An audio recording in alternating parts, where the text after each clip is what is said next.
You know, I thought that was pretty good. I was just going to say that is really good. No, but the thing, what inspired me from that is this artwork. That, I mean, this artwork is following you around, Herman. I know it does seem to go that way every time. And you know what? Firstly, thanks for taking the time for doing this, man. I know you're busy. Thanks for having me. You're on tour for the Plum Island Horror, so everybody wants you now. You know, finally I got you. You know what I'm saying? Yeah. Thanks for having me. Now, you know what? Before I get into the actual hey, game, Kurt, there's Kurt. Holy, he's in early. man. You know, he's a tough guy. ID, tough guy. Oh yeah. Thanks for being there, ID. This artwork, where did that start? Did that start in Tiny Battle Publishing, or was that even before? Let's see. What did we do? That was, I guess it was Invaders from Dimension X. It was the first one I did that has that kind of look to it, that pulpy look to it. And just naturally, I mean, I didn't even necessarily suggest that, but Terry Leeds did the cover for the game. And bonjour. Bonjour. And we all kind of agreed that we would want to try to go that way with the general theme of it. You know, the game is tongue-in-cheek, right? Of course. It's not to be taken seriously. So this is just to have fun with your family and friends. Yeah. And so we went with that look, and I think Terry nailed it. I mean, that's just a great cover. Nailed it. Yeah. Who did the artwork for the Invaders? That was Tim Allen. He nailed it too. Yeah. Nailed it. Yeah, and it's it seems to be a very popular look. So yeah, I think the 50s, the 60s are coming back. Mm-hmm. You know, what is old is new again. Right, and it also sets the right tone for the game. So you know you're going in there with a kind of a comic book feel. You know. Hey, Nathaniel. Hey, Nathaniel. Bonjour. Nathaniel speaks French, and I think he speaks Deutsch. Jawohl. Now, Hermann Luttmann, you're one of my favorite designers. Hermann Luttmann. Yes, thank you very much. Now, there's something, you know, Mozart would want to write these huge operas and this and that, and but he never. That's not what he was famous. Actually, yes, he's famous for that. But at that time, they just wanted a stupid little something from a genius, just, you know, so people can get attracted to Hermann Luttmann. Now, you're a Civil War buff. Yeah, I'm a buff of a lot of things, yes, but Civil War lately. Haven't you been the one that has done more Civil War games than anybody? I don't know if I've done more Civil War games than anybody. I've probably done more Gettysburg games than anybody. More Gettysburg games, okay. Yeah. So there you go. Here's the Gettysburg aficionado, Hermann Luttmann. But this is what you're going to be known for. Well, it's funny you should say that, because as many people know, I'm already, if anybody saw my name on Board Game Geek, it's immediately yes, it's Hermann Luttmann. People already know me for Dawn of the Zeds. That's what I'm primarily known for on Board Game Geek. So Dawn of the Zeds, I love. Chantal and I, my wife and I love that game when we used to play games, because now Chantal is unreachable. But anyways, the second edition for me was fantastic. I mean, so much narrative in that game. Now zombies are following you around, Herman. Well, that's the thing. The word zombie does not appear in the Plum Island Horror anywhere. That's right. It's not a zombie game. No, I mean, people assume it's a zombie game, and that's it's okay. Right, because I assumed that because you're Hermann Luttmann. Right. And as a matter of fact, the last article I wrote for GMT Inside Blog, I mentioned that it says, you know, I do a little. They're called the horrors, and I say, and don't call them zombies. They consider being called a zombie an insult. I understand. Now, the Plum Island Horror. this is like a Volko Runke game, you know, Almoravid or something. What? I never heard of the Plum Island horror. So how did you get that? What's going on? What's the story? Well, all right. So this goes back a few years. And I've probably told the story before, but I'll tell it again, is that I met Gene Billingsley many years ago at Consum World Expo in Tempe. And he was a big fan of Dawn of the Zeds at the time as well. And I remember him saying to me, you know, you got to do something like that for GMT one of these days. Now, back then, a lot of the Victory Point game titles that were popular were being done by GMT. They do a deluxe boxed edition, like No Retreat, right? Carl's game, and Napoleonic 20s. And eventually we thought Zeds was going to get to that point, but that would have been a slower process because GMT is basically a war game company, right? With some notable exceptions, of course. But then since then, that process stopped, right? You know, for whatever reason. And you know, Gene and I talk once in a while. I in the meantime, I had done At Any Cost for him, right? Which is that's probably the biggest war game and more serious war game I've ever done. And we've always talked about doing something along the line of Zeds. So, you know, we finally just said, you know, let's do this. And I designed this game with the idea that, all right, well, it's not just going to be another Zeds. People might assume this is exactly like Zeds. It's not. But Herman, when you said let's do this, you still didn't have this in mind, or did you? No. Okay. What happened was, so Fred and I worked on a Spoiled Victory, which we did for White Dog Games. That was the solitaire Dunkirk game.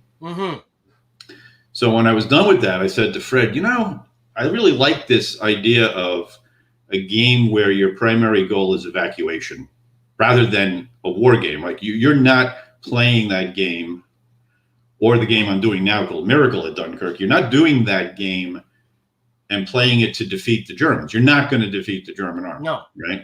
Your main goal is to evacuate as many guys as you can off the beaches, get them back to England safely, blah, blah, blah. So it's a different dynamic to a war game, right? Right. It's hold back the enemy and save as many people as you can. And I said to Fred, I said, you know, that would be a great way to do, you know, a monster game or a zombie game or a horror game where this horde is coming in and you have to save these people. You know, you're not going to defeat this humongous monstrous horde. You're going to have to try to save these people, keep them from overwhelming the island and getting to the mainland. Well, you know, that kind of stuff, rather than just a pure military exercise of killing all these things, which you're probably not going to do in the game. So then the idea of well, we should do this on an island, right? Because then you have a captured audience, right? You're stuck on this island. You have to get off of it. Now that I think about it, it's probably because I spent all my life on Long Island and I could never get off of it without going through New York City, which was hellish, right? So it just evolved, and then when I was trying to think of a name, off the east end of Long Island is the actual Plum Island, which, as you said, as you had in your video thing, that's a real place with a real lab that does. It's still operational? Yes, and rumored anthrax tests and all sorts of other stuff that people don't mention. So actually, Nelson DeMille did a novel called Plum Island many, many years ago that was very popular and used the island as a central theme. So then the idea of, well, let's stick a laboratory at the end of the island. So we have this called the Plum Island Research Laboratory, which is at the end of the island. This storm comes through, knocks out all the power, the containment devices and safety maintenance falters. Everybody gets poisoned on that end of the island. They turn into the horrors. And then, of course, they're at the far end of the island. They've consumed everything up there. So where else can they go? They have to march down the island to the nice, quiet seaport town of Greenport, and they're going to try to get down there. And you have to stop. Which is the same island. Greenport's an actual town on Long Island that's fairly close to Plum Island, yes. So Plum Island is not an island on itself, right? The real one is. Okay. Sorry. Go ahead, Herman. Yeah. So it just evolved from there. So the only similarity it has with Zeds, other than having monsters that you're trying to stop, is that it does have tracks that run down the island. These monsters will follow these tracks, and some of them branch off in forks, go in different directions. They go through the island, they go through residential areas, the mall, the zoo, the airport, all this stuff's on the island. And you have to do a number of things, which is hold them back, evacuate a minimum number of civilians, which are scattered all over the island, and some even appear later on. You have to keep the biohazard level down to a reasonable level, or you're going to lose the game if it gets too high, which is represented by the infection. And you also have to keep them from totally overrunning the island, because then they just spill over and get onto the mainland, and you have to prevent that from happening. So there's a number of goals, a number of ways you can lose the game. And one of the things we did is that this is a purely cooperative game. So you can play with up to 4 players. You're all playing on the same side. And that's one of the things that GMT wanted to do. They wanted to do, because, as you know, cooperative games are very popular now. Yeah. And I really enjoy them. Mm-hmm. And, if I'm sitting with my gaming group and we want to play a game, we can't normally play a war game because that's 2 players most of the time, right? Or you can try to wedge in 4 players, but it never really works right. And hopefully they know how to play the game. They know. Well, that's the other thing, right? So this game, you can play this solitaire, no problems, and you can play with up to 4 people, and you play together and you're working together. That's part of one of the cool things about the game, is that you each have a different faction on the island. There's 6 factions. You only have up to 4 playing at a time, and each faction has a different personality. They have different types of units. They each have a leader. And you have to work with the other players to figure out, well, how do these factions mesh the best? What job should each person have to tap down the biohazard level, to stop the horrors from advancing,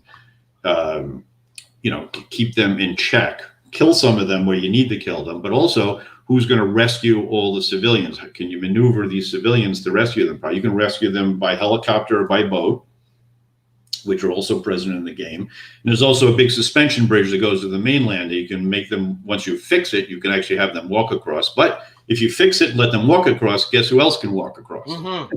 So you have to measure the risk reward constantly in the game. Are there difficulty levels? We have 1 level right now. We have a newbie level, which we're going to introduce, which makes things a little bit easier, and we have a nightmare mode, of course, which makes things just impossible. But of course, nothing. But there's going to be something in between. It's basically 3 levels. Okay. Yeah. And if anybody has played Dawn of the Zeds, the 2nd edition, is there any carryover in mechanics that people will just get it right away?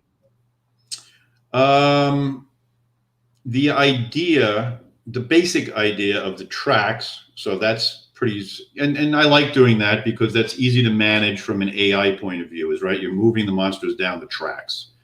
So that just makes your job a lot easier. So it does have that in common. We have event cards, okay, but they're handled a little differently. We actually have search cards and event cards, 2 different functions in the game. And there's also things called fate cards, which will tell you how the horrors are going to spawn, who's going to move, what special spawning. There's all sorts of special spawnings and special activations that can happen. So you can have a surge, or what's the other one called? Chaos, of course. So there's a lot of different things that can happen. I'm especially happy. We just finished our first round of playtesting with, I think, 90. God, we had 100 responses on the playtest log. That's cool. That's cool. So, wow. Any bumps in the road? There were a couple. There was a couple of oversights. A couple of things I had wrong in the rules that just I messed up. We had a couple of really good. I love the playtest feedback. And by the way, you people who are doing playtesting and developing, tell the designer everything you're thinking, because I appreciate it. I really do. I don't mind people saying, hey, this is broken, or why don't you consider this as an idea, That's I don't mind that at constructive. all, because I just want to make the best game I can make. You know? Yeah. So we got a couple of suggestions for a couple of mechanics that were really good. So we're going to adopt them. Are you still looking for playtesters? No, from my understanding, they're not going to take anymore. I think unless you can join a group that's already like testing, and they'll take other people in that group. Okay. So the toughest thing in playtesting, aside from getting the rules right, is balancing all these factions, right? Because there's 6 asymmetric factions. Mm-hmm. So you want to make sure that, you know, I don't want to get a post on Board Game Geek next year that says, by the way, you know, if you guys always take the Plum Island Constabulary and the Greenport Township, you'll always win, you know, or something like that. I don't want to hear that. So that's bad. So we try to make sure that none are overpowered, none are underpowered. They are all different. So they may have a weakness in one aspect, but a strength in another aspect, which is the fun part of the game, is discovering that. They don't have superpowers per se, right? No. Okay. No, these are all based on real people, because we researched and interviewed all the people that were at the Plum Island Horror, okay, who actually survived the crisis. You're kidding. Yes, I'm kidding. For God's sake, Herman, you got me. You got me. So, right. So each of these factions is a representation of a group on the island. So the Plum Island Constabulary is the police force. Right. Right. So they have a dog unit called Chase, and they have a detective unit, and they have a patrol unit. Okay, so they each have a unit that is an aspect of being a police officer. Right. The Greenport Township is the actual municipality of Greenport, so it's the fire department, the sanitation department, the transportation department, and the mayor's in charge of them. We have the Plum Island Neighborhood Watch, who are all the local people who formed a neighborhood watch. So they become kind of a semi-militia type group, you know, and they can move around real sneakily because they know all the shortcuts. So each one has a theme based on the people that they represent on the island. What about scavenging for, because I don't know how long the game, how long you're going to stay in the game, like a day or two. I don't know how long. 3 days. 3 days. What about food? What about the food? What about the weapons? What's going on? Do they come in with weapons, or does this just happen? So the way the game works is I have it so that it scales your low. So at the beginning, you're on the morning of October 25th, the power's not on. So one of the first things you have to do is go to the light and power place. Yeah, and turn on the power. And turn on the power. So everybody only starts with 2 supplies. You need supplies, by the way, to fire weapons. You have to burn a supply. Sometimes events will make you burn supplies. And once every day during the night turns, you have to feed everybody a supply. So supplies are, when I first designed the game, I had gas, I had food, I had ammo, and it was too much. You know, one of the keys to designing this kind of game, and you know, coming from a mostly war game background, is that I had to, as much as I love playing these kinds of games, you know, these Ameritrashy games, designing them, you still have to get into a certain mindset. And one of the key things that I had to change is that this game has to be playable between 2 and 3 hours. But that's fantastic. Right? It can't be an 8-hour marathon. Right. I understand. Honestly, we're hoping that this appeals to war gamers and non-war gamers. You know, people, right? So people who are general gamers, you know, will want to play this. So what I had to do, just to go back to the supplies, is I just had to end up, as I went through this thing went through 15 versions before I submitted it. But I just decided, well, no, it has to be just generic supplies, because keeping track of each different one it was too fiddly. Right? It would be tedious, yeah. Yeah. So you need to keep your supplies to fire your weapons you also have to, it also represents gas. So every unit has a foot movement abilities. That's you walking around, right? Or taking a bicycle. And also some of them have vehicle movement abilities. So it means they already have cars or trucks or motorcycles or whatever. The problem is if you want to use your vehicular movement, you have to spend a supply for gas. Right. So starting the game off with 2 supplies is problematic because it's not going to last very long. So once you turn the power on, everybody gets 5 more supplies. I see. So the way the game starts is the power's out, there's a chaos, nobody knows what's going on. So your main goal is to try to get that power put on and get people supplies. You only start off that day with 1 action per player. Then the second turn, you go to 2 actions. The third turn, you go to 3 per turn. If you survive. Well, yeah. Then all during the second day, every single day, you get 3 each turn. On the third day, you start off with 3, but then you go back to 2 and back to 1 because people get tired, they fatigue, they're going to run out of energy, supplies, everything. Things get slower as the days wear on, and because they're trying to survive in this environment. So the only quote unquote scripted event is the fact that there's no power at the beginning. You have to go try to get that turned on as soon as you can. Now, is there a pre-story to this? Do they come into the island armed? Do they know what's going on, or is it just a power outage and we gotta take care of it? Yeah, it's pretty much everybody is stuck where they're stuck because of this storm. There's a big superstorm comes in, Superstorm Nancy. Is it really? Which is my girlfriend's name, by the way. No, but really, you called it that? Yes. Okay. And it knocks everything out. So people are stuck all over the place. So citizens are stuck all over the place. And you deploy your faction around the island in particular locations. I give you a list of, you can put these people here, here, or here, wherever you want to. So, and then from that point on, you have to try now. So you don't actually start the game. The game actually starts with the horrors moving. So you can't do anything until the horrors contact one of your people. So, because you don't know about them until somebody gets on a phone and says, by the way, there's these horrible things outside my window. What the heck is going on here? Arg. And they get ripped to shreds. So that's how the game starts. So, one of the things I'm really proud of with this game is that I can guarantee that no 2 players of this game will ever be the same. And you know what? You're freaking me out because I've seen horror movies like this, man. That's right.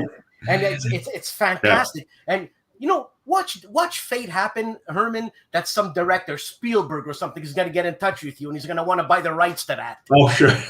Imagine. Yeah. But so it's a very.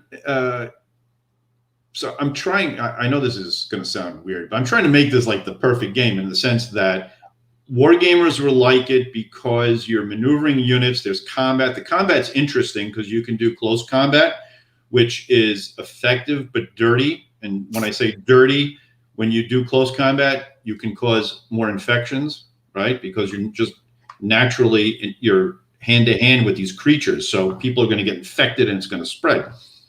And there's ranged combat. So you're going to fire at these things, which is the more efficient way to do it. But you need supplies to do that. What kind of weapons do we have? Oh, we got all sorts of different. There's no specific weapons unless I tell you in the faction board that this unit is doing something. So, for example, the firemen have fire hoses. That's their ranged weapon. They can hose down these things and push them if they're successful. So, so you have that for wargamers, that tactical maneuvering and strategy of what units to put where, what kind of combat do you want to do? Are you equipped to do that?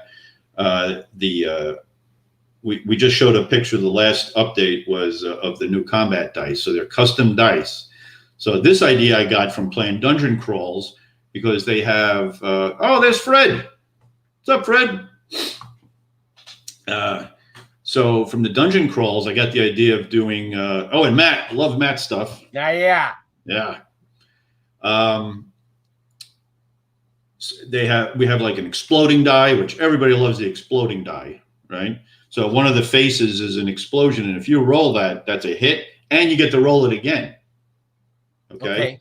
And you can roll it infinitely. You can accumulate. If you keep rolling hits, you keep getting hits. So there's custom dice with different dice faces with different symbology on it. And each one does something different.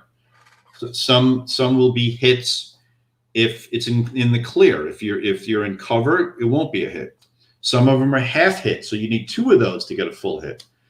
And certain unit abilities will play with those symbols a little bit. So if you have a very efficient National Guard unit, it might say that instead of a half a hit, you get a full hit for a National Guard unit. So even the symbols can have multiple meanings depending on which unit you're talking about. No, it's funny, Herman, because I'm so into it. You're talking, and I'm so into it. I'm actually like scared to play it, but I'm just saying, you know, like the same way you watch a horror movie. Now, are you a horror movie fan? Well, I mean, I like them as much as anybody. I'll tell you why I do games like this. Well, first of all, I do mostly historic war games, right? And I love doing them. I do the research. You know, they're very rewarding to do. Hey, Bo, but as a designer, and I would encourage other war game designers to do this, doing a non-historical war game is liberating in so many different ways. Okay, because now I can do a game like this, and I can actually just design the game without having to look up, you know, my stacks of books that I have next to me on Gettysburg or Metz or whatever. And I can just say, what is the most fun mechanic I can come up with for this? I'll do this because I can justify it later. Yeah. Right? Yeah. So it's almost like, you know, a painter just going crazy or something. Instead of doing a portrait, I'm going to do some abstract thing, right? Yeah. And just go nuts.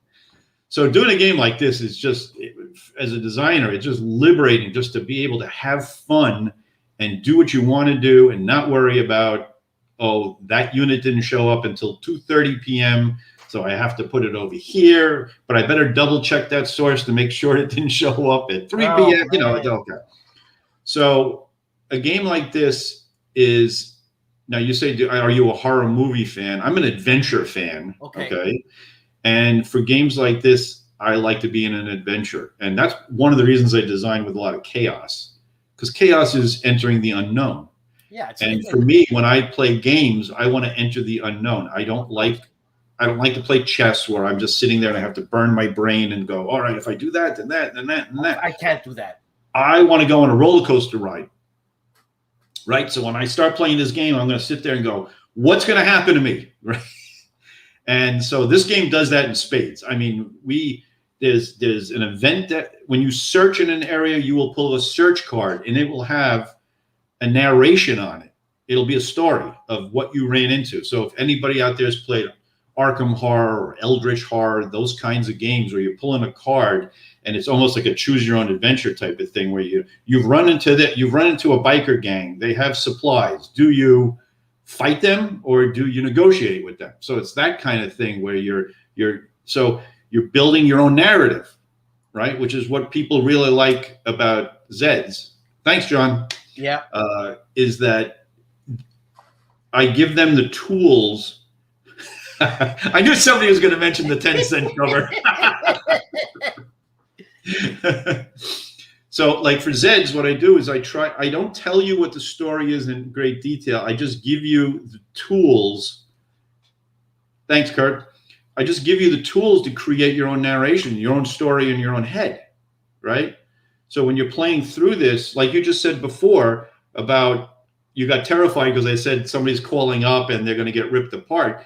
People can create that narration themselves. That's exactly like that when they're playing the game. So depending on where the horrors come and which citizen they attack, you can build a narrative around that. And the same thing with the event cards. They'll come in. So the way the game works is if you're searching for in an area, you're trying to get more supplies. You can do that by searching, and you can actually bring in more civilians and more VIPs and all that. And those are encounters, all right, that are generally positive in nature. The event deck has all bad stuff, okay? So if you pull the impending doom cube, which is the black cube in the bag, you're going to have to pull an event card. And something bad's going to happen. Also, something bad can happen. So I don't know if people have heard me talk about this before, but there's a mechanic in this game called the follow mechanic. I learned about that from Tiny Epic Galaxies, and I'd never had heard about this mechanic before. And I said, this is one of the coolest mechanics I've ever heard of. So what the follow mechanic means is it's my turn, right? I'm done with my turn. So you're sitting, Dan's sitting to my left and Fred is sitting to my right. So Dan, when I'm done with my turn, do you want to follow? And you say, yeah, Herm, I want to do something. So during my turn, you can do one action. You can do a follow action. So you can take you can say, I'm going to do one because I want to shoot at this guy. So I'm going to do a follow action. So Dan, you take your unit, you fire, and you go, oh, great, I did a follow. The cost of doing that in the game is you got to pull a fate card and find out if you've created an event. I see. Okay, so there's a consequence to that all the time. Right. So that mechanic does a few things. A, it keeps everybody on the table involved in the game, right? Because you're not going to leave because even though my turn is coming up, you're thinking, well, what am I going to do for my follow opportunity as Herman's doing this? The other option you have is you could pass because you don't want to risk setting off an event, right? Because what happens is if you set off an event during your follow, Fred can't follow. The follow stops. So Fred's sitting over there, right? And he's saying, Dan, you better pass because I want to do something and I don't want you to cause an event. And Dan says to Fred, the hell were you, Fred? I didn't do this. You set off an event. Fred throws his drink at you. Oh, man. Oh, yeah. So in that sense, it's like I said, it keeps everybody on the table involved in the game. And it also is great conversation and strategy making because you're talking to each other going, Dan, don't take an event because I want Fred to, move his unit behind me and blah, blah, blah, blah. So that's how that'll work. So those evil events will filter in throughout the game depending on the player decisions. So do you have, you as the number one player and the guys that take the event, you have the option of saying, no, you cannot take the event? No, no. All I say is my turn's over and it immediately passes say, I want to you. take an event. Okay.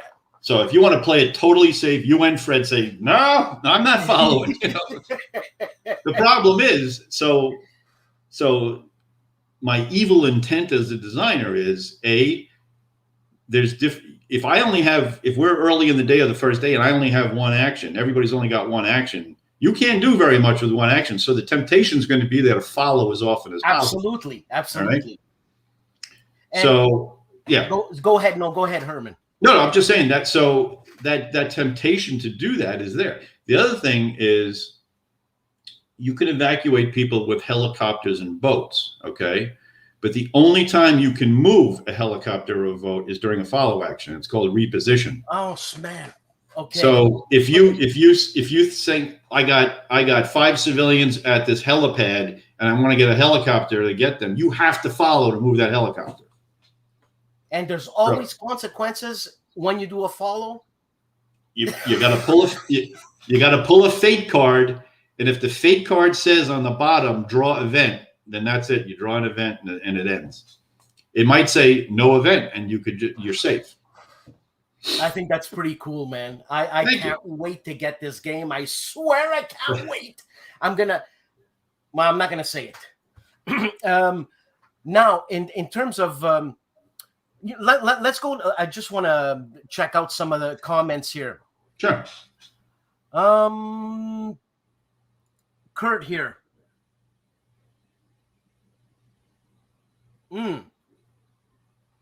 Will there be other random starting conditions that affect gameplay? For example, fog that slows movement or fire in certain buildings or random events? Yes, random events, yeah.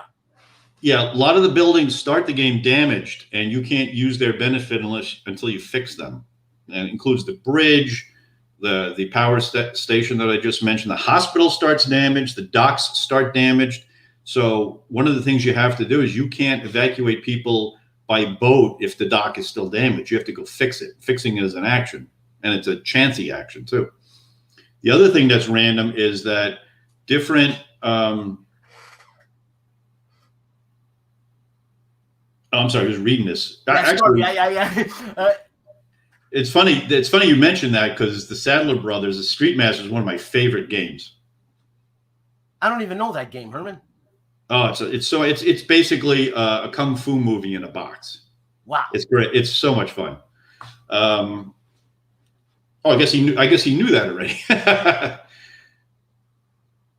Yeah. So I'm sorry. Where was I? Yeah. All right. So the other random stuff is there's there are bridges on the island. Okay. You have to roll at the beginning of every game. You will roll, and there's random damage that's going to happen. These, a tornado could have dropped down and knocked out 3 bridges. There could be flooding and then knock out a couple of bridges, and that will change the beginning of every game as well. So the interesting thing about a bridge is you can't cross a bridge until you fix it. For the horrors, they actually bump up against the bridge and fill in the gap with their bodies, kind of like ants do. That's right? Disgusting. They walk into the water and then they just pile up, and eventually they can get across. That's gross, Herman. That's very simply is the horrors will walk up to a bridge, and if there's 2 damage on it, it will take 2 hits on the horrors and they will get to the other side. So to answer Kurt, yes, there are a number of ways that the game will end up starting differently. To answer the other gentleman's thing about Street Masters, there was something about 3 decks. Do you think that the 3-deck mechanic could translate to CDG war games? Yeah, the great thing about the Sadler Brothers is that system. I actually mentioned this to, was it Harvey or somebody, or one of my friends, that Sadler Brothers, they call it a modular deck system. And what it is you have a scenario, you have a bad guy, and you have, there's a 3rd condition, I forget what they call it. And what you do is each of those conditions has its own deck of cards in the game. So if I'm playing a scenario, I'm at a certain place, like casino, there's this deck of casino cards, and my bad guy is this dude. He has a deck of cards. And what was the other thing? There's an environmental thing. That's a deck of cards. So you've now created a scenario with 3 different decks of cards that will now interplay with each other, and they're all different, right? So every time you play the game, you're grabbing different decks of cards, and they intermingle, and you have a scenario. It's very interesting. Now, when a deck of cards, you made me think of something, because I hope Herman that you sell 1 million of these things, and I hope that the Euro crowd spends all their big bucks on this, man. So they're gonna. Well, I try to advertise the fact that I designed Zeds, so I try to get people who like Zeds to come over and try this out, right? Did you send that to the Dice Tower? What? This? Yeah. I don't know if the Dice Tower knows about that. I don't know how closely they follow GMT. Fairly closely. I did notice, and I think is that it got mentioned on the Board Game Geek news page as games to watch. Okay. And they specifically mentioned Hermann Luttmann, designer of Dawn of the Zeds. Excellent. So that connection is finally paying off to the greater gaming community, I think. Now, in terms, we're doing great, by the way, and I want to thank everybody who's pledged or pre-ordered, I should say, because I think we're at about 650 now. I haven't looked lately, and it's been going great. I mean, it's only been active for 5 weeks or something like that. Now, so, what's the magic number for it to be? What's the ETA of the magic number? So the reason I call it P500 is because if it hits 500, it's going to get published by GMT at some point. Okay. The reason that keeping up the P500 numbers is important is because when you get into the 700s, it goes up the priority list. So, GMT's art department is really overworked, as you can imagine, right? So, if there's more pre-orders, then the game gets shoved up in the priority list of their assets, their ability to work on this stuff. So, I mean, for example, if Plum Island Horror came out of the gate and got 1,000 orders, that thing would move to the top of the line, I see. In terms of expansions, could Well, no, because we already have a number in mind. Yes, of course, yes. But can an expansion be just a new deck of cards? It could be a new deck of cards. It could be a new faction, which I already have in my head 2 new factions.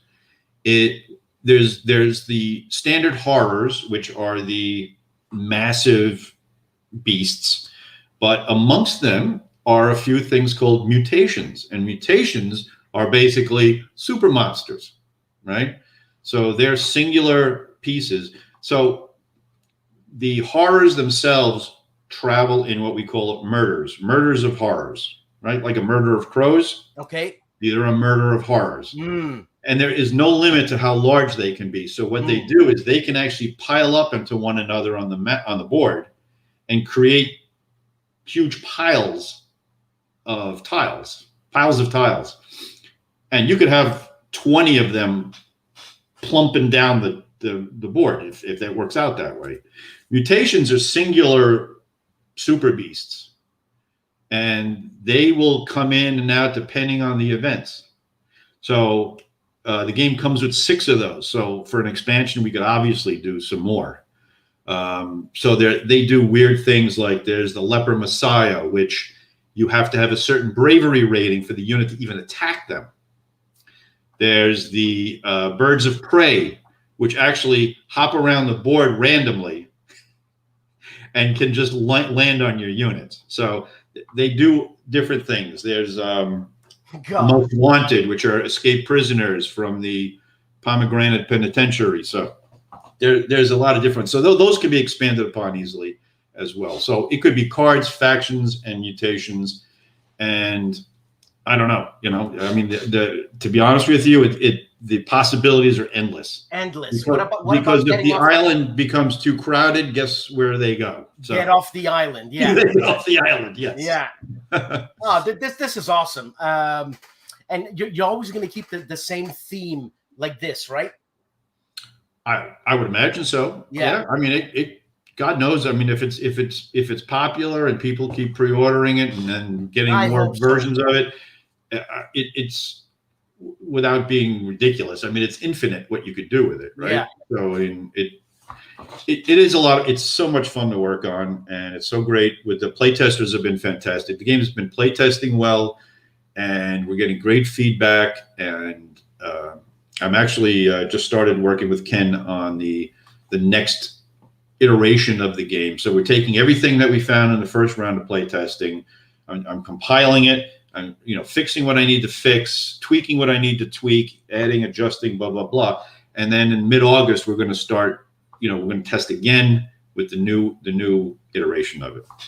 Okay, there was a question here by Nathaniel. What can designers of war games learn from designers of thematic games and vice versa? But you said it's much more fun. It's liberating.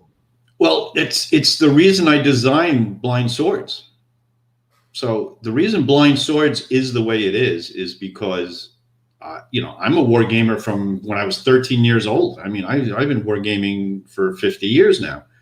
And the one thing that always bugged me about not every war game, the more traditional war games, is that they weren't playing out the way my history books were reading, right? So I would read about something that happened at a battle, and I said, well, that's impossible to replicate in a war game, such as men firing on their own men, right? Right. Things like that, things that don't happen in war games normally. And I said, well, how do you inject all that unknown into a game without actual hidden movement and all that kind of stuff? And the idea was, after I played Mark Walker's World at War series with the chits, and Ted Racer had chits in his early games, which I said, wow, chits are the way to go. So I started under that premise, and then I added in the events could come up. And as long as the events were historically based, the fact that they were randomly being interjected didn't matter, because what it did was create that unknown, right? Mm-hmm.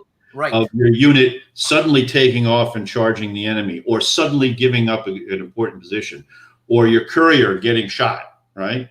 Now, I know games have tried to do that, but it's you know, a lot of them that do that, it's very thick, right? Okay. And crunchy to figure that out. Right. The chits allow you to do that in a more abstract way, you know, designed for effect. Yes. So you're effectively replicating a courier getting shot by the way the chits are written. Right. So to answer Nathan's question, Blind Swords is an effort to do that. The narration, the theme, and all that is built into those chits. So, you know, I always say this every time I'm on a podcast. I said I encourage every war game designer to go out there and grab a copy of, I don't know, Galactic Defenders or Descent or some of these other games, and you will find we have mechanics in Plum Island Horror. I got mechanics from Clank. If anybody's ever played Clank, yeah. I've got mechanics from Aeon's End in there, from Eldritch Horror. Like I said, Descent, or a lot of the dungeon crawls. All those games influenced me in some way, and you pick up a mechanic that, like, wow, I could use that in a war game, or I could use that in another type. But you can use them in war games, and you're starting to see that. I mean, David Thompson does that, right? Mm-hmm. He has a lot of, obviously, his war games are bestsellers on Board Game Geek and win awards on Board Game Geek. So it can be done. Yes. Fred's saying something here. I don't understand. So they don't specialize in firepower. So non-war gamers have an. When he says non-war gamers, is he saying non?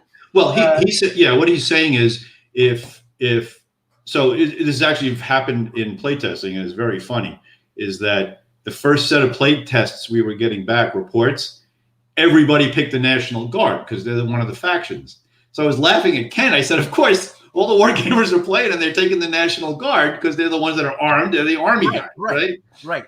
So that's what Fred's saying. So you know, if you want to play a faction that is firepower heavy, you can play the National Guard and just worry about shooting horrors.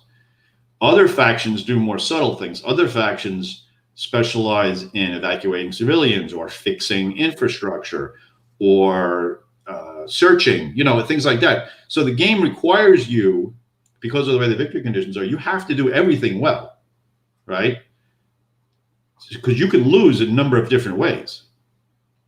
So you have to be sure that you have a nice balance of people making sure that all your civilians, if you don't evacuate 26 points worth of civilians, you will lose the game. It doesn't matter what else happens. So you have to do that. And that's just called, it's called the humanity loss condition, because you will get skewered in the media if you didn't save enough people. So does the media play a role in victory points? Well, in the sense that it's your moral obligation to save as many people as you can. You have to save at least 26 points. I can't wait to get this game, Herman. It's been a lot of fun to work on. It really has. Well, Herm, thanks for doing this. Well, thank you for having me. It was fun. Before I go ahead.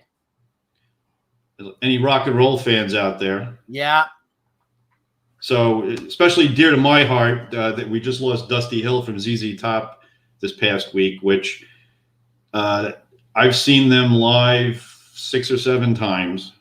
And I don't know if you can see my wall over here, but I have this, my brother, who was a great artist, he was a great photographer, but that is a picture of Dusty Hill taken in 1973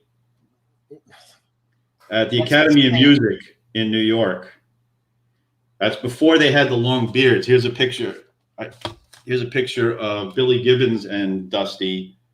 I don't know if you can see that really well, but that is before all the long beards and all that stuff. So that hangs on my wall. I was so proud of these pics. And it's funny, anyway, for the rock and roll nerds out there, that was a big loss. You know, when I met you, I was a ZZ Top fan, but then knowing you that you're a ZZ Top freak got me into it even more. And I wanted to see where these guys came from. these guys go back, man, to Jimi Hendrix. They used to hang around with Jimi Hendrix. Yeah, Billy back in the day. Gibbons. Yeah, Billy they Gibbons did. was- That's like, I know. It's amazing. It really is. amazing. And the history this guy's got in his hands and fingers. Yeah. Man. Well, yeah, he's living proof that you don't have to play fast to play well. You know, I understand that. Yeah. And it's playing all fast gets old quick, man. You know, if you're playing the blues or blues rock, it's all about the feel, right? You know, how you bend that string, not how you bend that string, man. It's you know, true. No, 100%. I mean, Yep. you're preaching to the choir here, man. You know, I was wanting. I'm having my friends over, and we're playing Trivial Pursuit, right? Because who's smarter, right? Me or him, type thing. Anyways, we're even. So just to let you know, and we were listening to some music, and I said, "Man, did you hear the way that guy bends that string, man?" And but he's doing quite a quick run. And he's bending it as he's doing a quick run, and that's the note that gets to me. Oh, it's that little bend. Yeah, there's actually one note in the song Lagrange towards the end of the song where he hits this. It's a full octave higher than the rest of the key he's in, right? And it just ding like this, and I get a shiver down my spine every time I hear that note. That's incredible. Man, that's just. By the way, people, I'm getting into bourbon, so if you have any suggestions for bourbons, send them to me. I'm trying to find them. Anyways, Herman, this is a lot of. It's always fun having you on, man. Well, thank you. I appreciate it. I hope we get to see each other one day again. What about the cons over there? Lots of cons. There's a thing called NashCon happening in Nashville, which is mostly miniatures. That's still going on. You know, they're having that now. I don't know what the mask mandates are for that and everything. I know I'm supposed to go to Origins at the end of September into the beginning of October. That right now has a mask mandate, and I'm not happy about. I'm not going to sit there all day long with a mask on playing a game. I can't do that. I can't do that. No, it's impossible. I've tried it during the pandemic here. We had a local store where we play some Warcry, and after 2 hours, I was ready to. 2 hours. 2 hours, I was ready to kill somebody. So I got to wear my mask like this so I can breathe a bit, and then it's like, I can't. Anyway, so Origins is up there, so we'll see how that goes, and then PresCon next February. So I hope that works out. Well, we'll see. I think this is a shot. Is this a shot? I think it is. So you said Nashville. Are you going to attend the Grand Ole Opry? I will get there. I love man. I love country music, so we're going to be out there. No, but I mean that's I'm getting shivers just thinking about you going there. Dan, you would love it here. So they have this thing at the visitor center in downtown Knoxville for 1 hour. It's called the Blue Plate Special. For 1 hour, you can go in there for free, and a band plays for 1 hour straight. A local band. They come from North Carolina. They come from Kentucky, all over. They just go down there, and you sit there, and they play for an hour for free. And so you could be discovered or whatever. Absolutely. It's fantastic. How big is the Grand Ole Opry? How many seats? Oh, I don't know how many. It's not that big from what I understand. I know they got pews for seats, right? They have, they're not seats. Right. They're rows of like benches. Yeah. Right. But I will take pictures when we go there. Yes, please. And what about like the bluegrass scene? Is it big there? Bluegrass is pretty big here. Yeah. Okay. Yeah. It's a good variety of music, but it's more that mountain music and the bluegrass music. It's real, what I would call real country, not Nashville country. Yes, yeah, I got you. You know, not the commercial country. Yeah. As they say around here, just because you have a southern accent doesn't mean you're singing country. Herm, thank you very much. Thank you very much for having me. So thank you everybody for your support. Thank you very much. Pre-order. It helps to pre-order because the faster the game goes up, the faster it gets done. The faster I get it, yeah. Anyway, sir, I'm not gonna keep you here. I'm just gonna cut the show so you can go shopping for the bourbon. All right. Thank you very much. Thanks, everybody. Thank you, people. All right. Bye-bye. Bye. There's my